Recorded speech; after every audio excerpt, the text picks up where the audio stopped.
सो hi guys, आज की इस वीडियो में हम इम्पोर्टेंट क्वेश्चंस को देखेंगे जो कि UPSC, state PSC, SSC, NDA, banking, SI, constable और भी जो बाकी हमारे एग्ज़ाम्स हैं उनके लिए ये एमसीक्यूज़ बहुत ही इम्पोर्टेंट हैं। नाउ बढ़ते हैं आगे, लेकिन आगे बढ़ने से पहले आपसे रिक्वेस्ट है प्लीज़ वीडियो को लाइक करना और चैनल को सब्सक्राइब करना, एमसीक्यूज़ को अटैम्प्ट करने की कोशिश करना और आके नीचे कमेंट सेक्शन में अपना स्कोर जो है उसको हॉनेस्टली बताना। Now question number one. Question number one क्या बोलता है? The provision of fifth and sixth schedule of the Indian constitution have been made in order to. जो प्रोविज़न है फिफ्थ एंड सिक्स्थ शेड्यूल का हमारे कॉन्स्टिट्यूशन के अंदर, उसको किस लिए बनाया गया था? Option A, to protect the interest of the scheduled tribes. Option B, to protect the interest of the ministry communities. Option C, to protect the interest of the scheduled castes. Option D, to protect the interest of women and children. इसका सही answer क्या हो सकता है? इसका सही answer जो है वो ऑप्शन ए है, to protect the interest of scheduled tribes. ठीक। Now question number two. Which part of the Indian constitution enshrines the idea of welfare state? Option A, preamble. Option B, fundamental rights. Option C, directive principles of state policies. या option D, fundamental duties.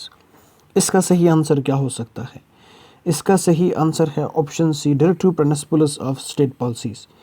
ये जो directive principles of state policies हैं, ये instrument of instructions हैं। ठीक है। जो डीपीएसपीज़ हैं, ये हमारे इंस्ट्रूमेंट ऑफ इंस्ट्रक्शंस हैं। सरकार को चाहे कि वो इन directive principles of state policies को मद्देनज़र रखे, दिमाग में रखे जब सरकार पॉलिसीज़ को बनाए। ठीक है। तो ये जो directive principles of state policies हैं, ये सरकार अपने दिमाग में रखती है जब सरकार पॉलिसीज़ को बनाती है लोगों के वेलफेयर के लिए। जो प्रीएम्बल है, ये हमारा आइडेंटिटी कार्ड है हमारे कॉन्स्टिट्यूशन का। ठीक है। जो फंडामेंटल राइट्स हैं, ये पॉजिटिव हैं सिटीजन्स के लिए और नेगेटिव हैं गवर्नमेंट के लिए। लेकिन directive principles of state policies जो हैं, ये पॉजिटिव हैं गवर्नमेंट के लिए और नेगेटिव हैं सिटीजन्स के लिए। ठीक। Now question number three. Which of the following countries is known as land of 1000 lakes? कौन सी कंट्री जो है वो लैंड ऑफ 1000 लेक्स है? Option A, Denmark. Option B, Finland. Option C, the Netherland. And option D, Poland. इसका सही answer क्या हो सकता है? इसका सही आंसर है ऑप्शन बी, फिनलैंड। फिनलैंड जो है, इसको हम लैंड ऑफ 1000 लेक्स भी बोलते हैं। ठीक। Question number 4। Which of the following pairs of glaciers and locations is not correctly matched? कौन सा ऐसा पेयर है ग्लेशियर्स का और लोकेशन का जो कि करेक्टली मैच नहीं है? ऑप्शन है, नुब्रा वैली ग्लेशियर, क्या ये अरुणाचल प्रदेश में है? मिलाम ग्लेशियर, क्या ये उत्तराखंड में है? बागा वैली ग्लेशियर, क्या ये हिमाचल प्रदेश में है? जीमू ग्लेशियर, क्या ये सिक्किम में है? इसका सही आंसर क्या हो सकता है? कौन सा वाला करेक्टली मैचड नहीं है? इसका सही आंसर है option A, Nubra valley glacier Arunachal Pradesh में नहीं है। नुब्रा वैली ग्लेशियर जो है ये लद्दाख में है। ठीक। Question number 5। The central potatoes research institute is located at Almora, B Shimla, C Noida, D Murshidabad. इसका सही आंसर क्या है? इसका सही आंसर है शिमला। जो सेंट्रल पोटैटोज रिसर्च इंस्टीट्यूट है वो शिमला में लोकेटेड है। Now question number 6। Which one of the following gases is not responsible for global warming? कौन सा एक ऐसा गैस है जो कि ग्लोबल वार्मिंग के लिए रिस्पॉन्सिबल नहीं है, फ्री है, इससे कोई ग्लोबल वार्मिंग नहीं होती? Option A, water vapour. Option B, oxygen. Option C, nitrous oxides. Option D, methane.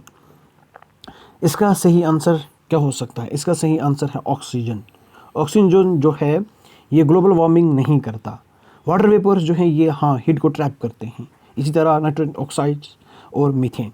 ये चीज़ें जो हैं ये हीट को ट्रैप करती हैं और इनकी वजह से ग्लोबल वार्मिंग होती है, लेकिन ऑक्सीजन से कोई ग्लोबल वार्मिंग नहीं होती। Question number 7, which of the following statements regarding temperature of an object in Kelvin scale is are correct? Statement 1, it can be negative, 0, positive quantity. It can be either a negative or a positive quantity. Statement 3, it can be negative. Statement 4, it can be 0 or a positive definite quantity. इसका सही answer कौन सा हो सकता है? Option A 1 and 2 only, 2 and 4 only, 3 and 4 only, D 4 only. इसका सही answer बता दीजिए। इसका सही आंसर है 3rd and 4 only. It can be negative, ये नेगेटिव भी हो सकती है। इट कैन बी ज़ीरो, ये ज़ीरो भी हो सकती है। It can be positive definite quantity. ठीक है। Now question number 8, graphite is a good conductor of electricity. Graphite जो है ये गुड कंडक्टर ऑफ इलेक्ट्रिसिटी है। इट इज़ बिकॉज ऑफ, ये किस वजह से? ऑप्शन ए लीनियर स्ट्रक्चर की वजह से, ऑप्शन बी टेट्राहाइड्रल स्ट्रक्चर की वजह से, option C trigonal planar structure की वजह से, option D the cabinet committee on security. Option क्या दिया है? बहुत मस्त ऑप्शन दिया है। इसका सही आंसर क्या हो सकता है? इसका सही आंसर जो है ट्राइगोनल प्लेनर स्ट्रक्चर। ग्रेफाइट जो है ये गुड कंडक्टर है ऑफ इलेक्ट्रिसिटी। ये इसलिए है क्योंकि इसका जो ट्राइगोनल प्लेनर स्ट्रक्चर है उस वजह से ये गुड कंडक्टर ऑफ इलेक्ट्रिसिटी है। Question number 9, which one of the following is responsible for the command, control and operational decisions of nuclear weapons in India? ठीक है, न्यूक्लियर वेपन के लिए कौन सी रिस्पॉन्सिबल है? इसके कमांड, इसके कंट्रोल, इसके ऑपरेशनल डिसीजंस को कौन कमांड करता है, कौन कंट्रोल करता है? Option A nuclear commission of India, option B nuclear command authority, option C the ministry of defence, option D the cabinet committee structure. इसका सही आंसर क्या हो सकता है? नाम से ही पता चल रहा है। इसका सही आंसर ऑप्शन बी है, न्यूक्लियर कमांड अथॉरिटी। ये जो है ये कमांड, कंट्रोल और ऑपरेशनल डिसीजंस को मैनेज करती है हमारे न्यूक्लियर वेपन्स के लिए हमारे इंडिया में।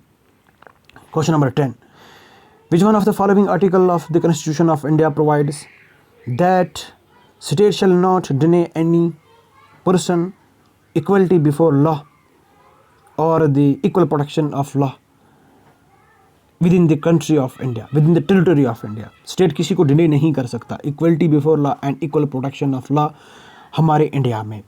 तो ये कौन सा आर्टिकल है? ठीक है, कौन सा प्रोविजन है हमारे कॉन्स्टिट्यूशन का, कौन सा आर्टिकल है? Option A article 14, option B article 12, option C article 13, option D article 15। इसका सही आंसर क्या हो सकता है? इसका सही आंसर आर्टिकल 14। आर्टिकल 14 जो है इसमें हमारा equality before law, equal protection of law आता है। आर्टिकल 12 में हमारा डिफिनीशन ऑफ स्टेट है। आर्टिकल 13 में हमारा लॉज जो हैं, जो कि इनडेरोगेट विद फंडामेंटल राइट्स हैं, उनको हम नल एंड वाइड करार देते हैं। आर्टिकल 15 इसमें हमारा इक्वलिटी आती है। ठीक है, state can not discriminate any person on the basis of religion, race, sex, मतलब जेंडर जिसको हम बोलते हैं, प्लेस ऑफ बर्थ, इन चीज़ों पे हमें कोई डिस्क्रिमिनेट नहीं कर सकता। ये हमारा आर्टिकल 15 बोलता है।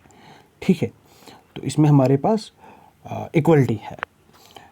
ओके, आई होप आपको ये वीडियो पसंद आई होगी। प्लीज़ वीडियो को लाइक करना और चैनल को सब्सक्राइब करना। Thank you and bye bye.